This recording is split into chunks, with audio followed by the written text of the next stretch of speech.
ആഹാ, നീ കുളിച്ചിട്ടും പിടിച്ചിട്ടും ഒന്നുമില്ലേ? പ്രസി പോകുന്നില്ലേ? പോകുന്നുണ്ട്. പിന്നെ ചായ വേണോ? വേണ്ട. അല്ല, ഈ കല്യാണത്തിന് വാങ്ങിച്ച അരിയും സാധനങ്ങളൊക്കെ എത്ര ബാക്കിയുണ്ടെന്ന് അടുക്കളയിലൊന്നും നോക്കാൻ വേണ്ടി വന്നതാ. അതൊക്കെ അങ്ങ് സ്റ്റോർ റൂമിലാ. അടുക്കളയിലൊന്നുമില്ലേ? ഉണ്ട്, ചട്ടിയും കലം ഉണ്ട്. എന്താ കാണണോ? അയ്യോ, അത് വേണ്ട. ഇന്നലെ കവറിലിട്ട് പണം തന്നവരുടെ പേര് വിവരങ്ങളൊക്കെ നോട്ട് പുസ്തകത്തിൽ എഴുതിയോ? അതൊക്കെ പിന്നെ എഴുതാലോ. പിന്നെയോ? ഇപ്പൊ എഴുതണം. എന്നിട്ട് ആ നോട്ട് പുസ്തകം എന്റെ താ.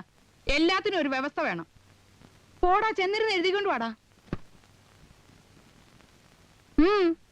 ഒന്നുമില്ല.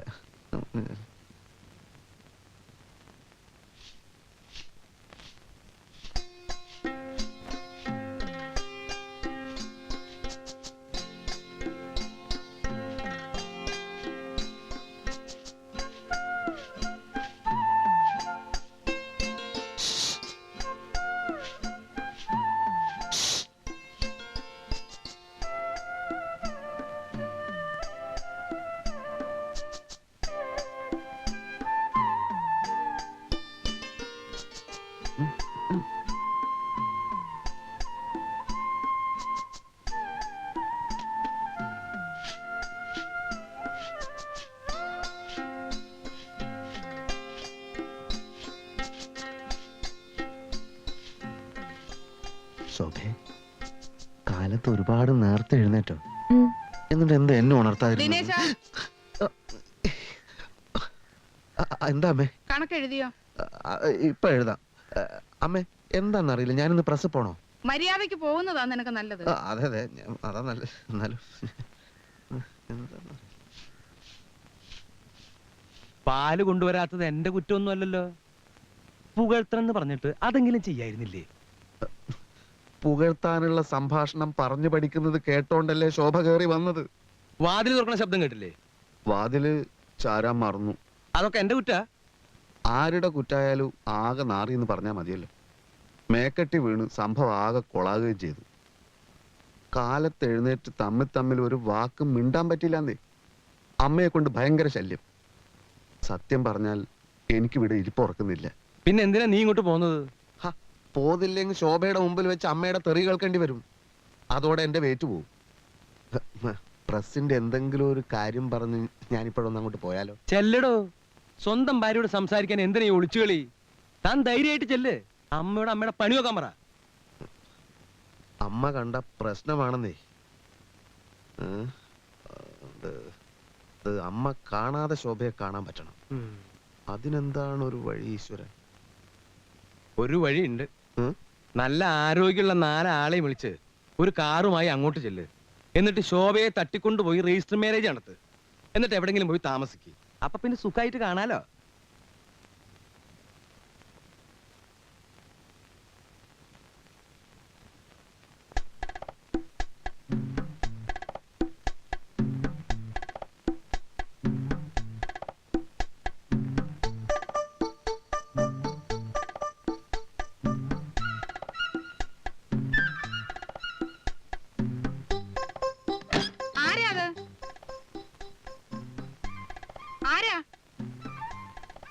ഇതാരാ ഈ കതവ് തുറന്നിട്ടത്?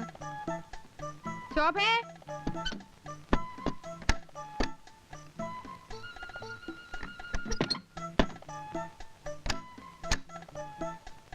ശോഭേ, വരുന്നു അമ്മേ.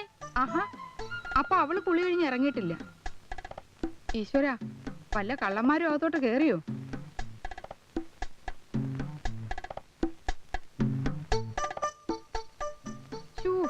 ഈ കുട്ടിയുടെ ഒരു കാര്യം. ശോഭേ, ഓ, പളയ മാലയൊക്കെ ഉള്ളതല്ലേ? അലമാരി പൂട്ടാതാണോ കുളിക്കാൻ പോകുന്നത്?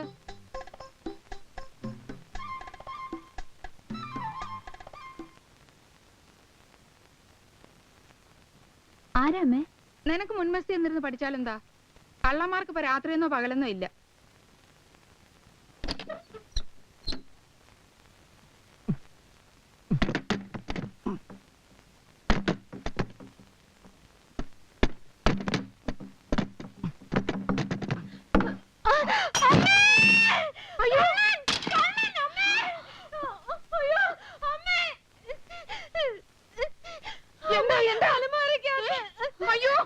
ഓടി വരണേ, ഞങ്ങളുടെ അലമാരിക്കകത്ത് കള്ളം കയറി. ഓടി വരണേ.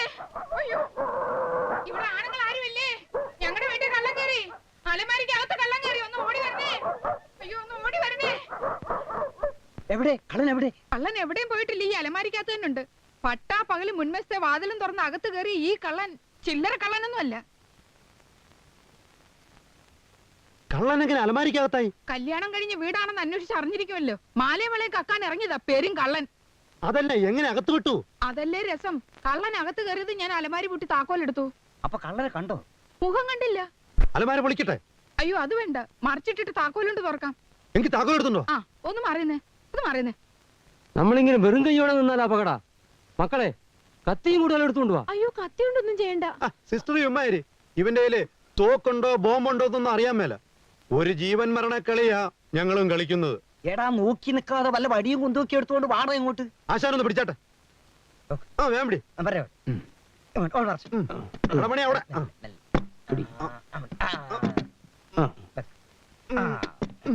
അയ്യോ ഇതിന്റെ ഒന്നും ഒരു ആവശ്യമില്ല. വെട്ടാനല്ല സിസ്റ്ററെ, ഒരു ആത്മരക്ഷയ്ക്കാ. അടിക്കുന്നവരാരാണെന്ന് വെച്ചാൽ ഓരോ വടി വാങ്ങിച്ചോളൂ. കൃഷ്ണേട്ടൻ കളരിയൊക്കെ പഠിച്ച ആളല്ലേ, ആദ്യത്തെ അടി നിങ്ങൾ അയക്കൂ.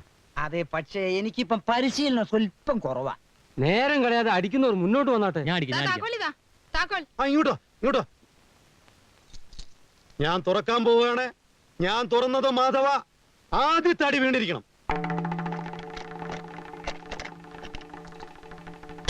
അടിയടാ. അമ്മേ! അയ്യോ കൊല്ലല്ലേ, കൊല്ലല്ലേ, ഇത് ഞാനാണ്. ദിനേശ, ഞാൻ നിങ്ങളെയൊക്കെ ഒന്ന് പറ്റിക്കാൻ വേണ്ടി ചെയ്തതാ.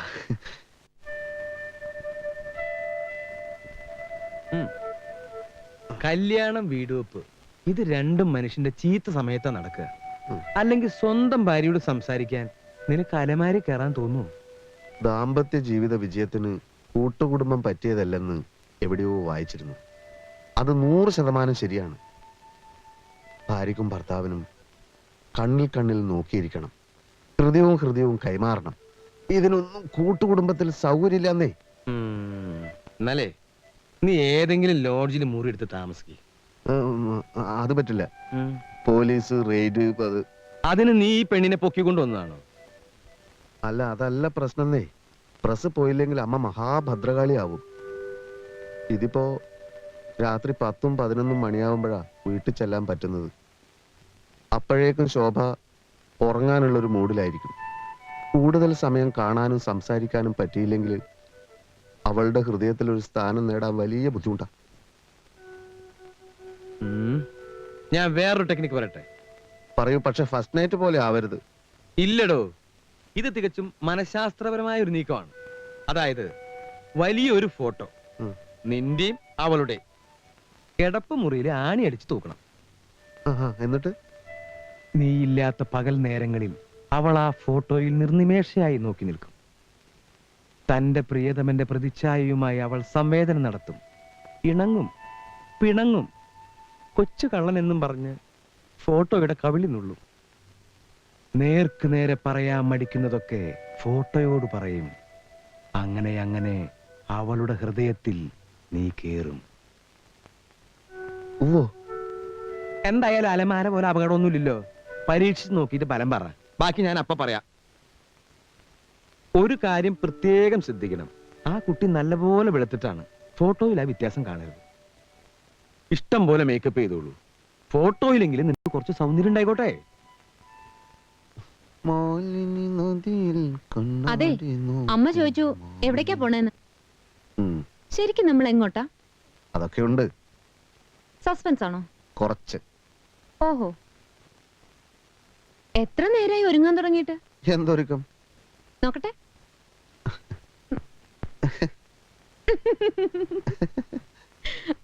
ഇതിലും ഭേദം വൈറ്റ് വാഷ് ചെയ്യായിരുന്നു. അയ്യേ വൃത്തിയേട്.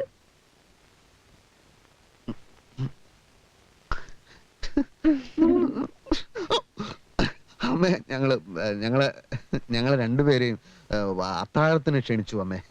ആര്? അത് ഞങ്ങളെ പ്രസിന്റെ തൊട്ടടുത്തുള്ള തുണിക്കടക്കാരൻ കണാരൻ. അല്ലല്ല, ദാമോദരൻ. എങ്കിൽ പിന്നെ തങ്കമണിയെ കൂടെ വിളിച്ചൂടെ? ഒപ്പം വരാൻ അവക്കും ആശ കാണുമല്ലോ. ഞാനും അത് ചോദിച്ചത് അമ്മേ. അത് അമ്മേ, ദാമോദരന്റെ ഭാര്യ ഗർഭിണിയാണ്. അപ്പൊ കൂടുതൽ ആളുകൾക്ക് ഭക്ഷണം ഉണ്ടാക്കാൻ പറ്റില്ല എന്ന് പറഞ്ഞു. ഞങ്ങൾ രണ്ടുപേരും മാത്രം മതി എന്ന് ദാമോദരൻ പ്രത്യേകം പറഞ്ഞു. അല്ലേ? പോവാ ശോഭേ, നമുക്ക് പോവാം. എന്നാലും തങ്കമണി കൂടി. അത് നമുക്ക് നാളെ വിളിക്കാം. എവിടേക്ക്? നാളെ വേറൊരു ഡിന്നർ ഉണ്ട്, അപ്പൊ വിളിക്കാം. പോട്ടെ ശോഭെ, അമ്മേ വാ വാ. അല്ല വാ ശോഭെ, പോട്ടെ. പോട്ടെ അമ്മേ.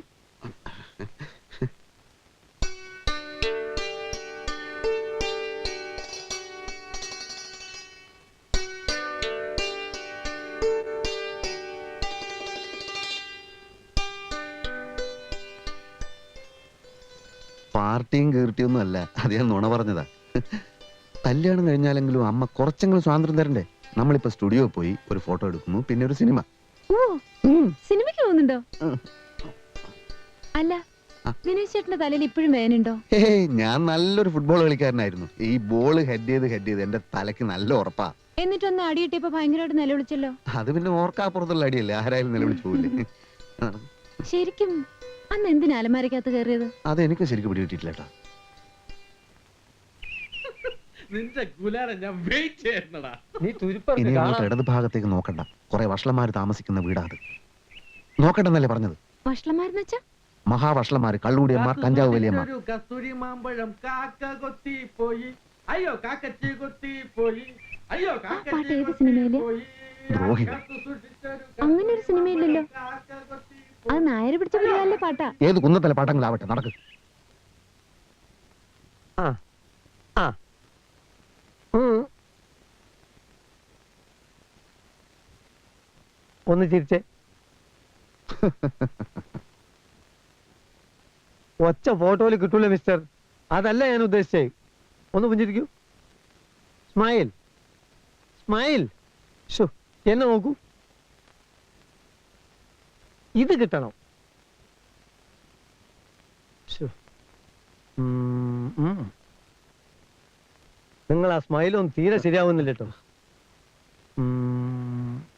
വേണ്ട, തൊടണ്ട, പറഞ്ഞാ മതി. നിങ്ങള് ഭാര്യന്റെ അത്ര ഉയരല്ല, അതാണ് പ്രശ്നം. അത് ഞാൻ കുനിഞ്ഞു നിന്നിട്ടാ. ഒരു കാര്യം ചെയ്യാൻ, ഞാൻ സ്റ്റൂൾ അഡ്ജസ്റ്റ് ചെയ്യാം. അതൊന്നും വേണ്ട, നിങ്ങൾ എടുത്താ മതി. ആ പിന്നെ ഈ സ്ത്രീകളും ഫാമിലീസ് ഒക്കെ വരുന്ന ഇതുപോലുള്ള ഒരു സ്ഥലത്ത് ഇങ്ങനത്തെ ബനിയനൊക്കെ ഇട്ട് നിൽക്കുന്നത് കുറച്ച് മോശം. അത് ഇന്ത്യയിലായതുകൊണ്ട് ഇപ്പൊ ഇതൊക്കെ. ഞാൻ ദുബായിലായിരുന്ന സമയത്തെ ഓൺലി ട്രൗസേഴ്സ്. അല്ല പിന്നെ ഒരു ടൈ കെട്ടിയാൽ എങ്ങനെ ഉണ്ടാവേ? ടൈ കുറച്ചുകൂടെ ഒക്കെ അത് വേണ്ട, ഈ ഫിഗറിന് ശരിയാവില്ല അല്ലേ?